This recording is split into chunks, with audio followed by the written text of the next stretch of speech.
नाज़रीन, हम सब लोग बड़े सड़े हुए हैं, जले हुए हैं, जल भुन गए, बल्कि मुझे तो लिटरली मैं बादों का दिल करता है गालियां दूं और ठीक ठाक यानी शोले मुंह से निकालो।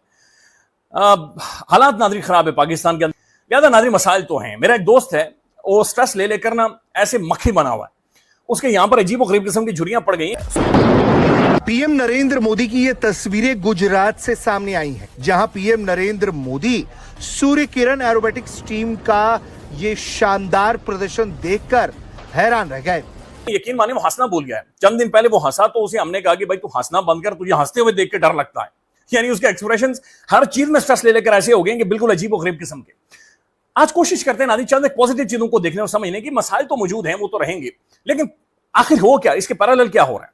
नाज़रीन देखिए, एक बात समझे कि भारत हमारा सगा नहीं। सोमनाथ वो जमीन जहां इतिहास ने बार बार परीक्षा ली, जहां आक्रमण हुए, मंदिर नेस्तनाबूद कर दिए गए, लेकिन ना सनातन टूटा, न झुका, न रुका। जो है वो उसको कोई भी हरा नहीं सकता, शिकस्त नहीं दे सकता। लेकिन अगर हम मॉडर्न वॉरफेयर की बात करें, उन्हें अपना आप साबित किया है, चाहे वो साइबर वॉरफेयर हो, चाहे वो इंटेलिजेंस हो, या उसके अलावा मीडिया वॉर की अगर हम बात करें, उसकी भी आजकल इंतहाई अहमियत है, उसमें भी ने जो है वो खुद को साबित किया है। तो ओवरऑल इस तमाम तर चीजों के हवाले से आप क्या कहेंगे? पीएम नरेंद्र मोदी अपनी नजरें नहीं हटा पा रहे थे जब सूर्य किरण की टीम लगातार आसमान का सीना चीर के स्टंट परफॉर्म कर रही थी। दरअसल इस खास कार्यक्रम का आयोजन हुआ सोमनाथ मंदिर के पुनर्निर्माण के 75 साल पूरे होने पर।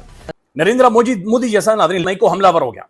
ये मजाक नहीं है, ये कोई फिल्म नहीं है, ये कोई डॉक्यूमेंट्री नहीं है, ये कोई स्टेज ड्रामा नहीं है। 70 के करीब नाज़रीन भारतीय फाइटर जेट्स फिजाओं की तरफ बढ़ रहे थे। दूसरी आलमी जंग के बाद पूरी दुनिया इस बारे में रिपोर्ट कर रही है कि सबसे बड़ी 70 फाइटर जेट्स भारतीय, जिसके अंदर राफेल शामिल है, लिहाजा राफेल उसके अंदर दुनिया का बेहतरीन फाइटर जेट नाज़रीन उसके अंदर शामिल था। यहाँ सोमनाथ अमृत पर्व 2026 का आयोजन किया गया और पीएम नरेंद्र मोदी इसी का हिस्सा बनने यहाँ पहुंचे। सोमनाथ मंदिर पहुंचने के बाद पीएम नरेंद्र मोदी ने अमृत महोत्सव के विशेष कार्यक्रमों में हिस्सा लिया और इसी दौरान सूर्य किरण एरोबेटिक्स टीम ने एक शानदार प्रदर्शन किया। जिस दौरान ये टीम प्रदर्शनी कर रही थी, वहां लगातार पीएम नरेंद्र मोदी आसमान की तरफ सिर उठाए इन तमाम करतबबाजियों को देख रहे थे। दुनिया की कोई ताकत भारत को झुका नहीं सकती, दबाव में नहीं ला सकती। पीएम नरेंद्र मोदी ने यह साफ कर दिया है कि दुनिया की कोई भी ताकत भारत को झुका नहीं सकती, दबाव में नहीं ला सकती। नादरीन, सबसे पहले मैं आपको एक ऑडियो सुनाता हूं। जिस दिन से पाकिस्तानियों ने ये वाली आवाज और ये वाला जुमला सुना ना, उस दिन से लेकर आज तक पाकिस्तानियों ने सुख का सांस नहीं लिया। और जो कुछ पाकिस्तानियों के साथ इस एक जुमले के बाद हुआ, उसकी मिसाल कहीं और मिलती भी नहीं। आप सोमनाथ मंदिर से देख रहे हैं, जहां पर 75 साल पूरे होने पर आज भव्य कार्यक्रम रखा गया है और उस आयोजन में एयर शो आप देख रहे हैं। ये एयर शो टेलीविजन स्क्रीन पर ये काफ़ी अपने आप में ऐतिहासिक है। आज का दिन काफ़ी ज़्यादा ऐतिहासिक है। गुजरात के वेरावल में स्थित सोमनाथ मंदिर बातिर, ये तस्वीरें जहां पर आप देख रहे हैं 12 ज्योतिर्लिंगों में से सबसे पहला और प्राचीन सोमनाथ ज्योतिर्लिंग मंदिर है। और आज 75 साल पूरे हुए हैं। 1947 के बाद आज 75 साल पूरे होने पर भव्य कार्यक्रम का आयोजन किया गया है सोमनाथ मंदिर में। और उस वक्त से लेकर अब तक पाकिस्तानियों ने कोई खास अच्छी खबर नहीं सुनी। इन्हीं पाकिस्तानियों के साथ वो कुछ हुआ है कि जिसका कोई अंदाजा भी नहीं लगा सकता था। और उसके बाद से लेकर अब तक किसी एक शोबे में भी पाकिस्तान संभल नहीं सका। चाहे दिफा का शोबा हो, पाकिस्तान के अंदर दहशतगर्दी बहुत ज़्यादा बढ़ गई। दहशतगर्दी के ऐसे खौफनाक वाकयात हुए, इंटेलिजेंस के बहुत बड़े बड़े फेलियर्स हुए पाकिस्तान में। इंडिया ने पाकिस्तान का पानी रोक लिया, तो ये बहुत बड़ी एक पाकिस्तान की नाकामी हुई। जब एक इश्यू सिक्योरिटी काउंसिल के एजेंडा पे आ जाता है, involving states which are members of the UN, you can't say कि ये इश्यू रहा ही नहीं है, ये खत्म हो गया है। यू कांट से लेट्स प्रिटेंड कि ये ऐसा इश्यू होता ही नहीं है। और अगर इस पे बात करें तो आप इंटरनेशनलाइज कर रहे हैं इसको, आए तो ये क्या होगा? देखिए, खुदा के लिए, it is already an internationalised issue, it is on the agenda of the UN, it will remain so. मेरे ख्याल में मैं बात करना चाहता हूं आपके साथ इस हमारे फील्ड मार्शल की तकरीर पे, जी जी जी। और मेरा ख्याल में कि व्हाट आई वांट टू, मैं कहना चाहता हूं हमारे ऑडियंस को कि what is he trying to say and how should he be understood. देखिए, पहले तो वो एक पॉइंट है, डिस्कस कर रहे थे इंडिया और पाकिस्तान के आपस के ताल्लुकात और इसके अलावा खित्ते की सूरत हाल। लेकिन अगर हम इंडिया की अंदरूनी पॉलिटिक्स की बात करें सेठी साहब, बीजेपी ने सिफारती नाकामियों, फॉरेन पॉलिसी की नाकामी, इसके बावजूद वहां पर जो सबसे बड़ा मार्का मारा है वो ममता जी का कला फतह करना है।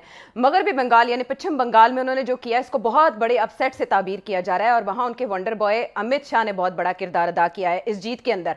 जो जो उन्होंने हाथ की कार्रवाइयां, दस्तकारी दिखाई, फनकारी दिखाई, वो अपनी जगह पर हम, लेकिन इतने बड़े मार्जिन से उन्हें मगरबी बंगाल, पश्चिम बंगाल में ये कामयाबी कैसे मिल गई और इसके जो इंडियन पॉलिटिक्स है उसके फ्यूचर पर या इंडियन डेमोक्रेसी के फ्यूचर पर क्या असरात होंगे? देखिए, ये जो बंगाल में जो हुआ है ना, इसको स्टडी करने की जरूरत है।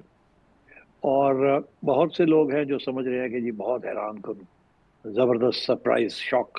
दरअसल जो लोग इंडिया को वॉच करते हैं, इंडिया के अपने एक्सपर्ट्स, अगर आप उनकी बातें सुने तो आपको समझ आए कि 2014 से लेके बीजेपी बड़ी मेहनत के साथ बंगाल में काम कर रही है लोकल लेवल पे, और वहाँ उनकी बिल्कुल कोई हैसियत नहीं थी, 1% भी इनके पास वोट नहीं था, सीट्स नहीं थी।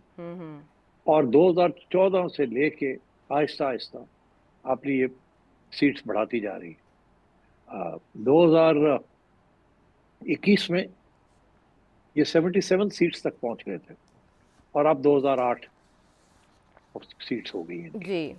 और इसका मेन रीजन यही है कि लोकल लेवल पे इन्होंने बड़ी मेहनत से काम किया और वहाँ इन्होंने अपना हिंदू वोट जो है उसको कंसोलिडेट किया और ऑपोजिशन को से लोग खींच के अपने अंदर लेके आए हैं। ये बड़ी एक फोकस किस्म की एक्टिविटी बीजेपी कर रही थी, जिसका फल उन्हें अब जाके फुल फ्लैश मिला है। तो एक तरफ तो ये सारी बात है जिसको लोग समझते नहीं है, जो लोग वॉच कर रहे थे उनको ट्रेंड नजर आ रहा था कि ये इसी तरफ जा रहा है। दूसरी चीज ये है कि वो जब एक इश्यू सिक्योरिटी काउंसिल के एजेंडा पे आ जाता है involving states which are members of the UN, you can't say कि ये इश्यू रहा ही नहीं है, ये खत्म हो गया है। यू कांट से लेट्स प्रिटेंड कि ये ऐसा इश्यू होता ही नहीं है। और अगर इस पे बात करें तो आप इंटरनेशनलाइज कर रहे हैं इसको, आए तो ये क्या होगा? देखिए, खुदा के लिए, it is already an internationalised issue, it is on the agenda of the UN, it will remain so. मेरे ख्याल में मैं बात करना चाहता हूं आपके साथ इस हमारे फील्ड मार्शल की तकरीर पे। जी। और मेरा ख्याल में कि व्हाट आई वांट टू, मैं कहना चाहता हूं हमारे ऑडियंस को कि what is he trying to say and how should he be understood. देखिए, पहले तो वो एक पॉइंट है